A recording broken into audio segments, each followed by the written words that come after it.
নমস্কার বন্ধুরা, নতুন বন্ধুদের স্বাগত এবং পুরনো বন্ধুদের ধন্যবাদ জানিয়ে শুরু করছি আজকের রেসিপি। তো আজকের রেসিপিটা হবে চাল কুমড়োর একটা রেসিপি। তো সর্ষে বাটা দিয়ে আমি চাল কুমড়োর রেসিপিটা করব। তবে কীভাবে আমি এই রেসিপিটা করি সেটা আপনাদের সঙ্গে শেয়ার করব। তো ভালো লাগলে চ্যানেলটির পাশে থাকবেন। তাহলে কথা না বাড়ি চলুন দেখে নেওয়া যাক আজকের চাল কুমড়ো দিয়ে দুর্দান্ত স্বাদের একটা রেসিপি হতে চলেছে। দেখতে থাকুন। দেখুন, প্রথমে আমি চাল কুমড়োটাকে এভাবে কেটে নিয়েছি। এই দেখুন, একটু পুরো করে কেটেছি, দানাগুলো কিন্তু থাকবে। কচি চাল কুমড়ো তো পরিষ্কার করে এটাকে আমি ধুয়ে নিয়েছি। তো এবার আমি এর ভিতর দিয়ে দেব হলুদ গুঁড়া, পরিমাণ মতো লবণ। তো লবণ আর হলুদ দিয়ে চাল কুমড়োটাকে একটু মাখিয়ে নেব।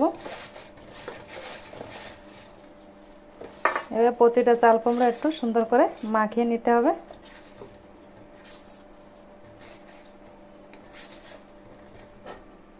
তো মাখিয়ে আমি চাল কুমড়োটাকে ঢেকে রাখবো 5 মিনিটের জন্য। ফিরে আসছি 5 মিনিট পর।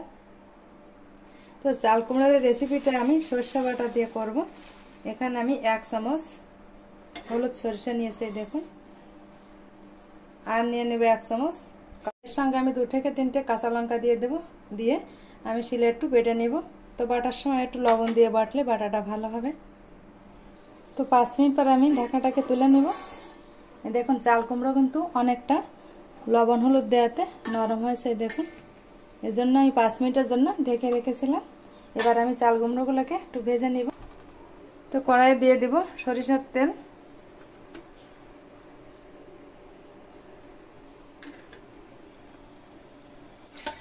মিডিয়াম আঁচে আমি চাল কুমড়োগুলোকে একটু ভেজে নেব।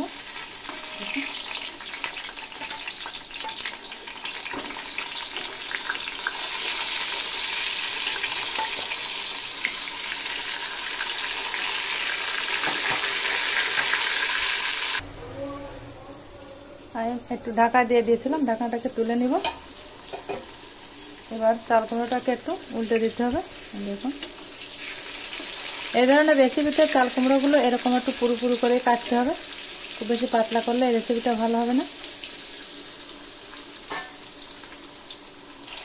তো চাল কুমড়োগুলোকে আমার ভেজে নেওয়া হয়েছে। এবার আমি এক এক করে এই প্লেটে তুলে নেব।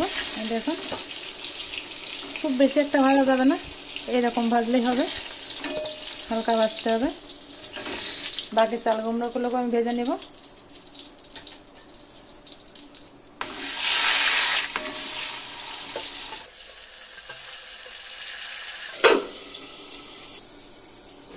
তো এদিকে আমি হলুদ সরিষার কালো সরিষাটাকে বেটে নিয়েছি। দেখুন, একটু জল জল করে বেটেছি।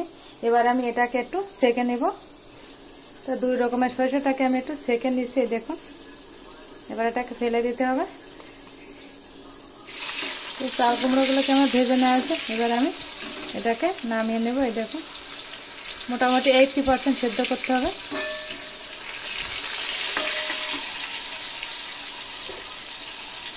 তো 80% করে আমার ভেজে নেওয়া হয়েছে। এবার আমি এগুলোকে নেড়ে চেড়ে দেবো। এবার বাকি চাল কুমড়োগুলো আমি দিয়ে দেবো।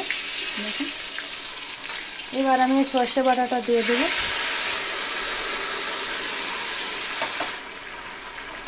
তো সর্ষের বাটি ধোয়া জলটা একটু দিয়ে দিতে হবে।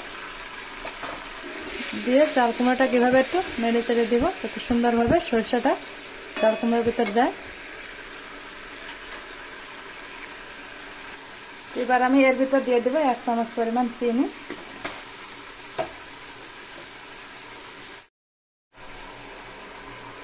নাড়াচাড়া দেবো। তো 5 মিনিটের মতন জ্বালিয়ে নিয়েছে, দেখুন।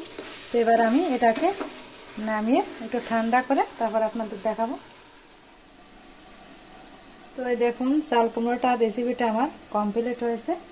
এবার আমি একটা প্লেটে নিয়ে নেব। এইভাবে চাল কুমড়ো রান্না করলে দারুণ টেস্ট হয় কিন্তু খেতে। আমার কাছে তো খুবই ভালো লাগে এই ধরনের চাল কুমড়ো সর্ষে বাটা দিয়ে। চেষ্টা করবেন 2 ধরনের সর্ষেটা দিতে, তাহলে আরো বেশি টেস্ট হয়। ভিডিওর কোনো অংশ যদি ভালো লেগে থাকে প্লিজ বন্ধুরা একটা লাইক কমেন্ট করবেন। আর আমার চ্যানেলটি সাবস্ক্রাইব করে পাশে থাকবেন। আর পাশে থাকা বেল আইকন প্রেস করবেন পরবর্তী নোটিফিকেশন পাওয়ার জন্য। তাহলে আজকের মতো এখানে বিদায় নিচ্ছি। আপনারা ভালো থাকবেন, সুস্থ থাকবেন। দেখা হবে অন্য কোনো নতুন ভিডিওয়। নমস্কার।